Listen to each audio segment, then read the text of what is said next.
এই দেখো আমার গোপাল। আর সারাদিন উপোসের পরে এই যে গোপালকে পুজো দিলাম।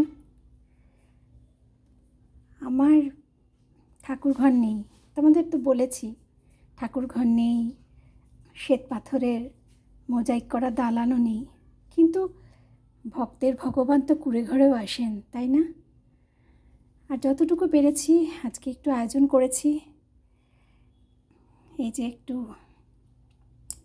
পোলাও করেছি, বাসন্তী পোলাও। আর জানি না কতটা হয়েছে, একটু আলুর দম করেছি, কাশ্মীরি আলুর দম। আর একটু ছানার ডালনা করেছি, আর একটু তালের বড়া করেছি, আর লুচি নাড়ু করেছি, একটু মালপোয়া করেছি। এইটুকু নিজের হাতে বানাতে পেরেছি। আর এই ননিটা কিনে আনা, গজাটাও কিনে আনা, আর এই মালপোয়াটা কিনে আনা। কিন্তু ওই বড় বড় চাকতি চাকতি ওই মালপোয়া আমি করেছি।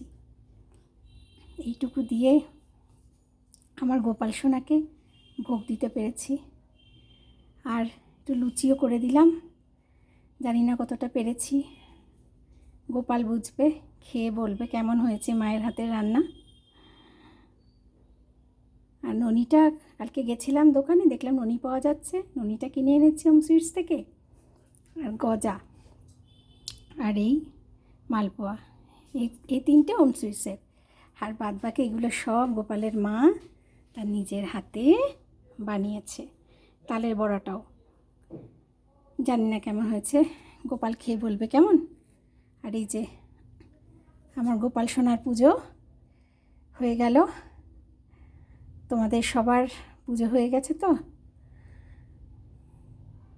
কেমন হয়েছে, কতটুকু আয়োজন আর করতে পেরেছি বলো? এই গরিবের ঘরে আমার গোপাল এভাবেই আজকে পূজিত হলো।